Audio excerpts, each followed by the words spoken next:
Hi, and welcome. You are watching Toria Talk Tuesday. I'm author and speaker Toria Lee. And if you caught that intro, I said this is Toria Talk Tuesday, and this is the Wednesday edition of it. I was just trying to see who noticed, who missed Tuesday, even though it just started. No, life happens. So actually, I had well-intentioned, good plans to record this yesterday, and it did not happen. My mom had a minor back procedure, and so life happens, as I'm sure you were aware of. So now we have Toy Talk Tuesday, Wednesday edition. I hope you enjoy it still, even though it's not on Tuesday. I do apologize. I'm going to try and always get it out on Tuesday, but no promises, because life happens. But other than when life happens, they'll come out on Tuesday. But anyhow, to the point. Today I'm talking about Christianity and creativity and how I think we get some things wrong. I've been in some circles of Christians where creativity is celebrated, and then I've been in some circles of Christians where creativity is not really celebrated, where it has to fit some weird, very Christianese box, and it gets a little weird. And creativity is a very kind of hard area to walk in sometimes. And as a very creative type, as a writer and a speaker, and just all-around lover of art and music, I thought I could kind of share just what I've learned about this topic on it and kind of what I see in the Bible. So the first part being, you have to go back to Genesis. So we were made in the image of God, which that's like a whole thing all on its own.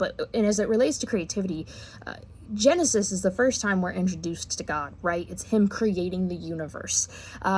Emphasis on creating. He's the creator. The first time we're introduced to him is that he's the creator. And that is re-emphasized throughout the Bible multiple times, is that he is the creator God. He's the one who created everything. So it is a staple of who God is, that he is a creator. He is a creative being. And it's not hard to see his creativity. I mean, just look at you and me.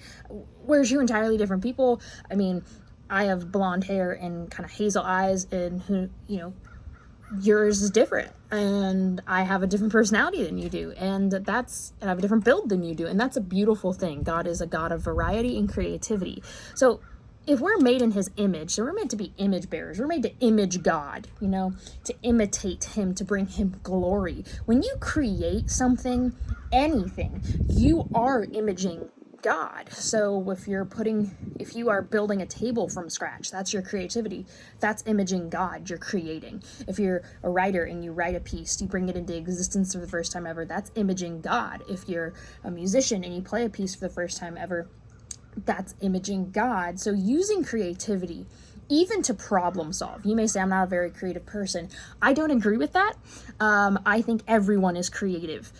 Maybe you're not creative in the traditional sense. Maybe it's not what you think of creativity. Maybe you're not a writer, a musician, or an artist, but are you a creative problem solver? Can you use creativity when you problem solve? Maybe you're a business person who can come up with really good business ideas. That's creativity. The thing is, creativity doesn't always look how we think it looks, and I truly, personally believe every single person has creativity. That's different than necessarily gifting, but everyone has creativity because we were made in the image of God. So everyone was made to create. And that may be an unpopular opinion, but I think that's very evident in the Bible. If you're made in the image of a God who is a creator, aren't we then made to create for his glory? And a lot of people will say, some people's stance on art is that Christians have to create exclusively Christian art, right? It has to be overtly Christian. But if I learned anything in my process of getting a degree, and I took a lot of creative writing classes, and it's just very evident to me that if you are a Christian, anything you create, your worldview is going to come out in. Anyone creates a piece of art, in their creativity, in their worldview, what they think of the world, what they believe comes out in that piece.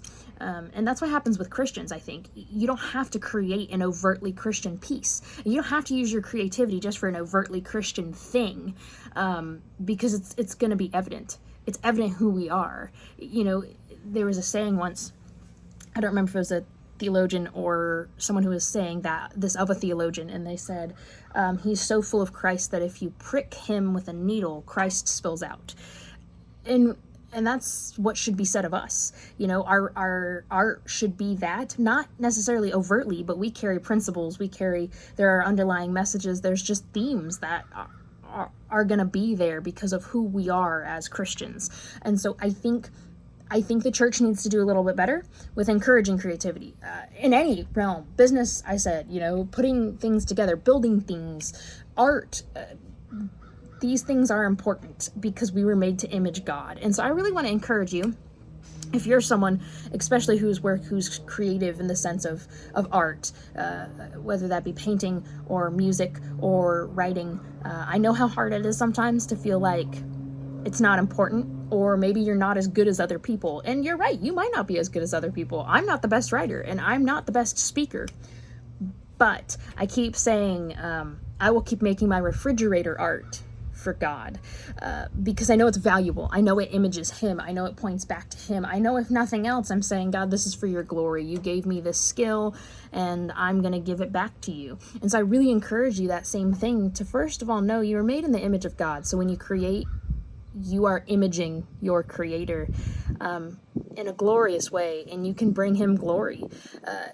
So don't lose that. Don't lose heart of that. Don't lose sight of that, especially if you're in a creative outlet for a business. That can get even harder to keep in mind, that first and foremost, even over making money, even over being famous, you are created to image your Father. And when you create, you are doing that very thing. So I encourage you, keep creating and keep being creative, even if it's a side hobby, even if it's just finding creative problem solving things in your work. Keep being creative because we were made to be.